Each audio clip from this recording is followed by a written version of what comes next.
The best shoes to prevent falls.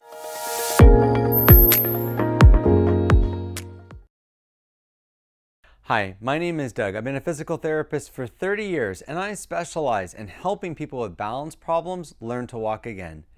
In this video, I'm going to discuss something that I'm asked all the time. What are the best shoes to prevent falls?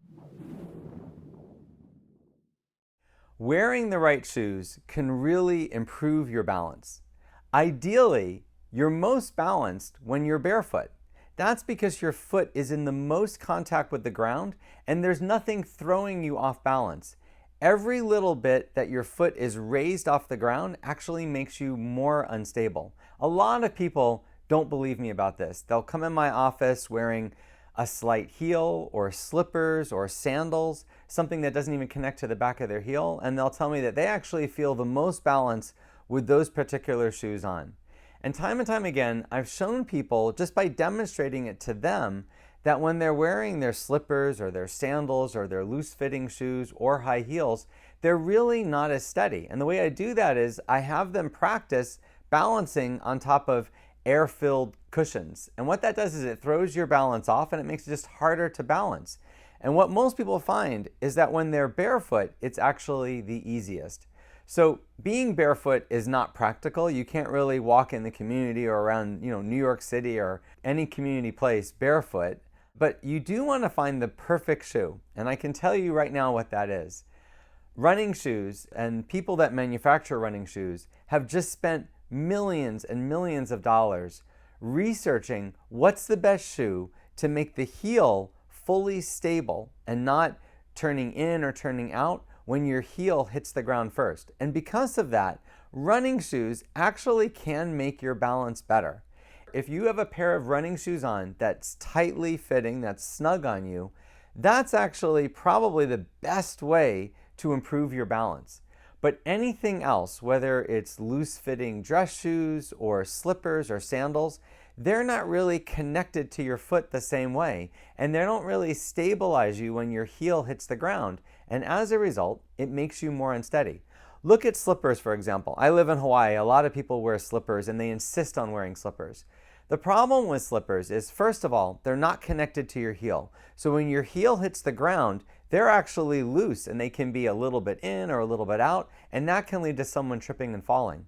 But also, with a slipper, you have to actually push your toes down to keep the slipper bottom from flipping. So if you keep pushing your toes down, you're going to tend to walk more with your toe first when your foot hits the ground, and that actually leads to more balance problems. Another problem that a lot of people have, especially women, is insisting on wearing a heel. If you're having a balance problem and you're wearing a heel, I have to tell you, you're actually making your balance problem worse. Now, of course, really high heels are going to throw anybody off, but I'm talking about even a 1-inch heel actually decreases your balance. Now, there's no real research on this, but I can tell you from doing this with thousands of patients in my office and watching them with heels walk through an obstacle course or walk on something that makes them unsteady, they always feel more steady and more balanced when they're barefoot or when they're wearing a running shoe.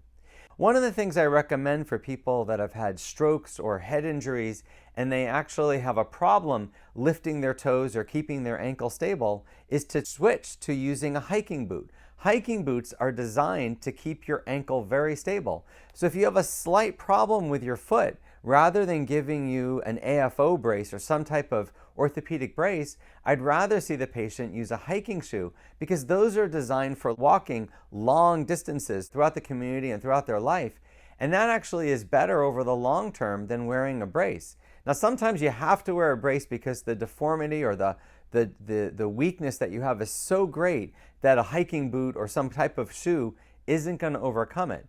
But if you can walk with a hiking boot, that's great, but you have to make sure that you lace up all the laces. Now, if you're having trouble tying your shoelaces and that's why you're walking with your shoes unlaced or very loosely laced, try to switch to something that has a Velcro strap. A lot of running shoes and a lot of walking shoes come in a model that has a Velcro closure. It's so important that you're wearing a shoe that's snugly fitting, and that can't happen if you're not closing your shoe all the way. I hope you found this video helpful. Click the subscribe button if you want to see more videos like this. If you would like more help with your balance, look in the description for a link to a course I created that can help anyone improve their balance at home.